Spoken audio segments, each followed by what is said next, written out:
조갑제 TV 시청자 여러분 안녕하십니까. 2025년 2월 23일 오후 4시 34분입니다. 오늘 안철수 국민의힘 의원이 시대교체와 국민통합을 호소하는 선언문을 발표했는데 사실상 출마 의사를 밝힌 것으로 보입니다. 국회 소통관에서 기자회견을 열고 헌법재판소에서 어떤 결과가 나오더라도 우리는 안정과 발전이라는 누구도 부인할 수 없는 예정된 미래를 가야 한다고 강조를 했습니다. 그는 대한민국 정치는 이념 갈등, 지역 갈라치기, 세대 갈라치기, 남녀 갈라치기에다 이제는 진영 내의 진영 갈라치기까지 치유할 수 없을 정도로 급단해되고 있다면서 극심한 정쟁과 갈등을 넘어 통합으로 가야 한다고 말했습니다. 협박과 압박, 갈등의 정치를 끝내자고 했습니다. 시대 교체를 위한 가장 중요한 방안으로 그는 개헌을 내세웠습니다. 대통령과 국회의 권한 축소와 동시에 대선거구제 중심의 개헌을 하자는 이야기입니다. 아니면은 만약 이재명 집권 시대가 열리면은 현재 무소불위의 입법 권력에 행정 권력까지 동시에 갖게 될 것이라면서 입법 행정 권력의 축소로 국민의 의사가 주도하는 시대로 전환해야 한다고 했습니다. 아니면은 이후 기자들과 만나서 여당은 위기감을 가져야 한다는 점을 강조를 했습니다. 이대로 그냥 두면 우리 당이 위험할 수 있다는 생각을 한다고 했습니다. 우리 당은 중도층에 대해 지지를 호소하는 등의 모습이 잘 보이지 않는데 민주당은 중도층 공략에 열을 올리고 있다. 진정성 있게 중도층에 호소하고 그에 맞는 정책을 제대로 내세우는 게 결국은 승리할 수 있는 길이라고 했습니다. 이게 대선 출마 선언이냐는 질문에 대해서는 여러분들이 생각하시는 대로 생각하면 된다고 했고, 지금까지 정치하면서 항상 국민을 최우선으로 맨 앞에 서 있었다면서 우리 당에서도 여러 가지 가능성에 대해서 준비하는 것으로 알고 있다고 말했습니다. 안철수 의원은 탄핵에, 윤석열 대통령 탄핵에 찬성표를 던졌습니다. 그래서 국민의힘 지도자급 중에서는 명쾌하게 탄핵에 찬성한 사람으로 분류가 됩니다. 그러니까 한동훈, 오세훈, 유승민, 안철수 씨 정도가 탄핵에 찬성한 사람이니까 앞으로 경선이 있으면은 이 점에서 여러 가지 노선 투쟁을 할 수밖에 없는 그런 구도를 가지고 있습니다. 현재로는 탄핵에 반대하는 사람이 상당히 세를 불리고 있는 것 같이 보이지만은 그것은 광장이나 거리고 실제로 조기 대선 본선에서 경쟁력이 있느냐 하면 그건 또 중도층을 얻지 못하므로 중도층 마음을 얻지 못하므로 거기에서는 오히려 약점이 된다 하는 아주 이런 딜레마에 처해 있는 것이 국민의힘입니다. 그런 가운데서 안철수 의원이 시대교체를 들고 나왔는데 시대교체의 구체적인 방법으로 개헌을 주장하고 있습니다. 다만 조기 대선이 열리면은 2달 안에 치러지는데 경선 과정이 한 달 걸릴 것이고 선거운동은 또 그 뒤에 한 달 실제적으로는 그보다 더 짧습니다만 한 달 잡으면은 요 기간에 개헌을 하기에는 무리인 것으로 보이고 다만 개헌에 관한 공약은 할 수 있을 것으로 보입니다. 감사합니다.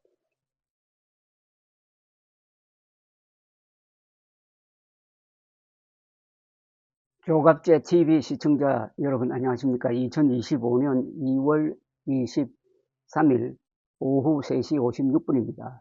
어제 동아일보 사설 제목이 흥미로웠습니다.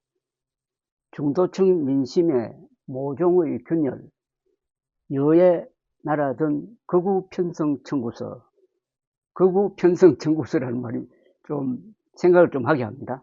극우 편성 청구서는 국민의힘이 이 거리와 광장에서 시위를 벌이는 사람들 비위를 맞춰주다가 보니까 지지율이 떨어지고 중도층이 특히 등을 돌리고 있는 현상을 의미하는 것으로 보입니다.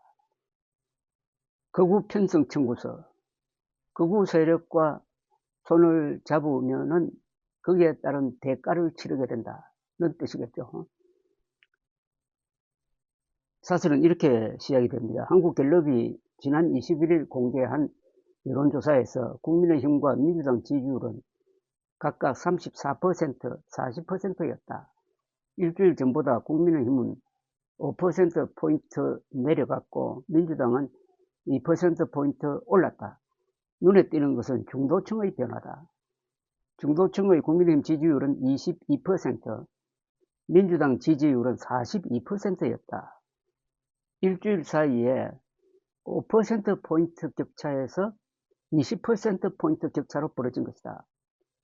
한국갤럽은 백중세이든 양당 지지율에 모종의 균열이 생겼다고 평가했다. 국민의힘 지지율은 12.3 비상계엄 이후 롤러코스터처럼 움직였다. 계엄 직후에는 20%대 초반까지 떨어졌다가 한덕수 권한대행 탄핵과 윤석열 대통령 체포 정국을 거치며 반등했다. 이후 여야 지지율이 엎치락 뒤치락하며 정체 양상을 보이더니 중도층을 중심으로 민주당이 앞서는 양상인 것이다.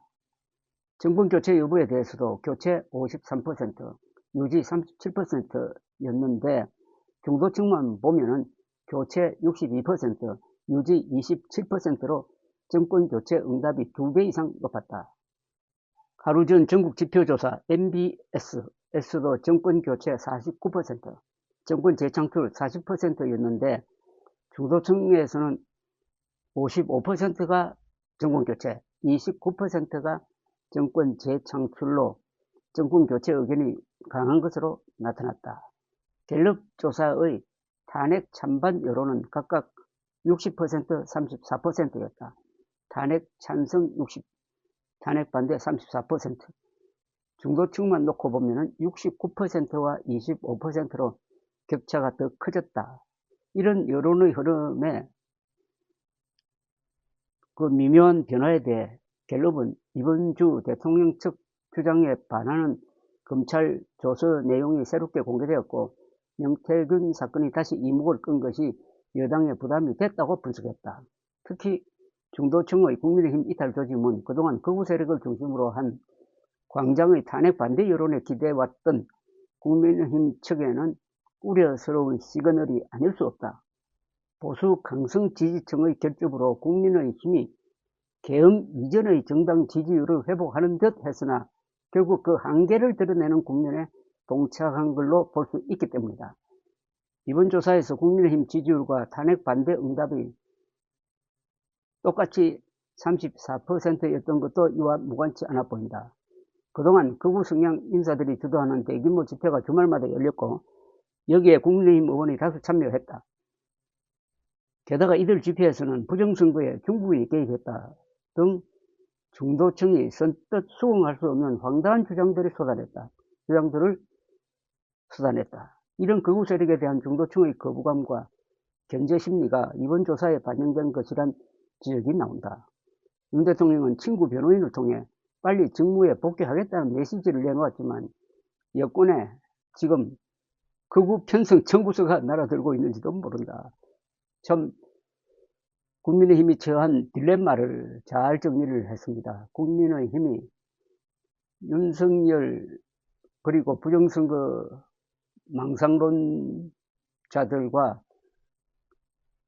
손을 끊어서 새 출발을 하는 게 옳기는 한데 그들이 너무 많이 뭉쳐 있고 또 행동을 하고 이게 언론에 보도가 되니까 실제 실력보다도 훨씬 더 크게 보입니다. 정치판에서는 패거리를 많이 모으는 쪽이 힘을 갖게 마련입니다. 그래서 현실 정치에서는 이런 수치 말고 또 다른 요소가 있게 마련인 것입니다. 그런데 언젠가는 현실과 직접 대면하지 않으면 안 되는 순간이 지금 다가오고 있습니다. 3월 10일 전으로 예상되는 윤석열 대통령 탄핵 재판의 결정 기각이냐, 그것은 복귀입니다. 아니면은 파면이냐, 파면은 곧 조기 대선을 의미합니다. 근데 현재 가능성으로서는 8대 0으로 파면 결정이 나올 것이라는 게 다수설이라고 볼 수가 있습니다. 지금식으로 윤석열 세력과 이렇게 동거해서 가다가 파면 결정이 나왔을 때는 어떻게 되느냐. 윤석열 지지 세력은 조기 대선도 보이콧하자, 오로지 윤석열 살리기에 매진하자 할 것이고, 국민의힘은 경선을 통해서 이길 만한 후보를 내야 한다는 쪽으로 갈 것이고, 여기서 어떤 갈등이 생길 가능성이 있고, 두 번째는 경선 과정에서 윤석열 지지 세력이 개입을 해가지고 누구를 후보로 만드는데 힘을 쓰느냐 하는 게 또 하나의 변수고, 그리하여 계엄에 찬성하고 탄핵에 반대했던, 말하자면 윤석열 측 후보가 국민의힘 경선 과정에서 이겨서 공식적으로 후보가 될 경우에 그 선거판이 어떻게 되느냐. 민주당은 별다른 변수가 없으면 이재명 대표가 후보로 나온다고 보여집니다. 그럼 이재명 후보 대 윤석열 측인 민원 후보가 대결할 때 이 선거판이 또다시